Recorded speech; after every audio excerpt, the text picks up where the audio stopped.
FPNTV official. Eso Mediane Patricia Udo. Shamina frame Madam Pata. Aish. Metene na mama haga emu den. Na eye Adekye3musem.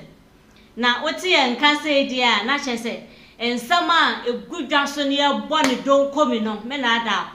aba for say you know bi e kan bi na chese yenso ya ti hu bi na ye de aba abesom na say eja ye mama part Agradaa say onu wada posifo akache onu say wo dwene ne hu yi they say okunu dada san akofa nsam de be for no kra san abehenya niamemu edion o man konkron Ghana Adekye3musem bia na ensam kese ensam ahudwiri na yetie last year mu ene eti se MP a wo edweso a ye frɛ no Honorable John Kuma onya ne ba bi koya se Adekye3musem bia eche no obi nim adekompotin a na no a wodi free mu ya ye nyina yete na enken ne yere Lilian Kuma ono so yenya nanti ya se oyo osofo ba eno nti no ye frɛ no Apostle Lilian Kuma enti ya aba se Agradaa kunu dada ye frɛ no na buadu wadiupu no with 14.5 million cedis ade papa we na the question is ononso okoho ekoye den ye betie nsam no na yahu no enti awone se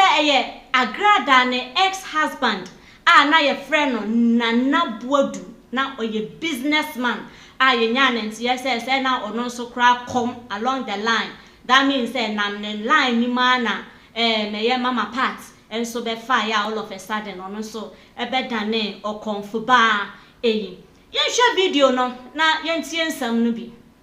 na Agradaa ne kunu ne ex-husband na woni na jai no ne ho asebe efre da na buodu no ubeka ye John Kuma ya onye ne ba bi ko obade fa ne kra ensie yie na ne yire se ne yire so ye sofo court sembe ye yire wono ne Agradaa ex-husband no ekomu asije just waji ne sika mu a enye sika ketwa 14.5 million Ghana cedis na Agradaa baby daddy Duped late John Kuma ejere Apostle Lilian Kuma e was a case no evangelist mama party baby daddy wono ye father to the late Lilian Kuma and yenya nti yese Agradaa ne ex-husband wa dupe no enti sesi aye kasa de wa kopiem wa dansoman secute court na se panie bi atofom e fa asem yo ho e be mo wate na wonso wa hu no de eko ha ye FPNTV official Adekye3musem na yede ebe sumoi the late John Kuma MP awo edweso a na yanya na enti yese Agradaa ne ex-husband dupe na kama with 14.5 million cedis eno ho akopie mu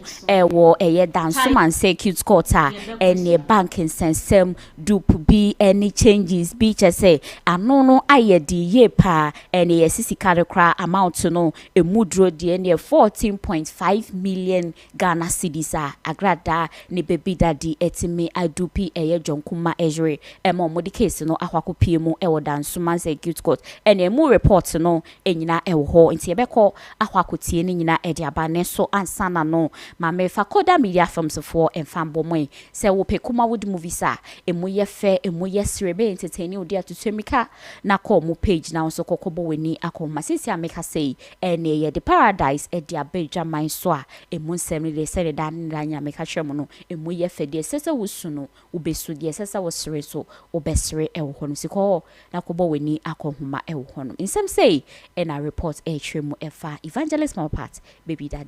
ba ko honom no won se na Agradaa beka ya na ye mami na waware eno achi no ne kunu no asa nsense bi ba ya awariguo e ba ya na sa warigya ba ya ode anya asia ma ebe hye hoyi na sa ne kunu na ye ka na sem yi na CJ da bokrata yi ebo eho amane ye se Ubeka ye rajon kuma ya onye ne ba bi ko ba de fa ne kra ensie yie na papa yi wo hye ne djuma wodi ye ne somo no ye Ghana mrase bedwani eno hye ne kwa ye koye ba election na ne yire se ne yire so ye sofo in fact sofo maame a debi o ye sofo ankasa na se ne ye se court sembe ye yire wono ne Agradaa ex-husband no ekomo CJ enyesem kuma ama asem dan suma circuit court na etena so Apostle Lilian Kuma ye rajon kuma ne kunafo yi asem na ye kan na eno achi susu no wo mo ekyere se abrantie wadi maame ne dwirim pa just wagye ne sika mu a enye sika ketwa 14.5 million Ghana cedis CJ eno ena da bokrata yi eda se wo chese wawia nti afra papa na bodu wo mo chese na Dr. Kuma ya wonya ne ba bi koyi na wo gine di pa ne ade a chese ne bibia no mo nwumade ne ade nyinam no odi mu akotene na da bokrata yi chese wo hye sources no ene amanebo na eba no a Dr. John Kuma yi na wono ene che na bodu so momodin na onkote adwumaku be frɛ no Sontim Group Limited eno ne adwumaku eba no construction mo di mu na omo ye fa so they are into construction na eno no ne chese contract ne ade no aban de woje ankrankra de woje da bokata yi chese sa company omo ti 2016 no ansampo na MPP eba power ne ahwefo sania wutie no sana. The question is, the late Mr. Kuma, ne yere Apostle Lilian Kuma, okoho ekoye de. That is the question. Yeah, due pay the 14.5 million cedis. It is sabre ya kase de ya nti ya se na bodu akopiem wa Dansoman Circuit Court. Anonti Saba papaya ye chiremu Agradaa ex-husband na nabuadu ye nyanenti ye se kwasan ye comfort plus businessman enti no bia out of akomnemu e no no so de divert mama part e ma ono so ebe ye sa o comfort mama party enonti asama abepie mu no the late Mr. Kuma MP of Ejeso eyere Apostle Lilian Kuma na yenyana enti yese the ex-husband of Agradaa Nanabuadu edupo no with 14.5 million cash.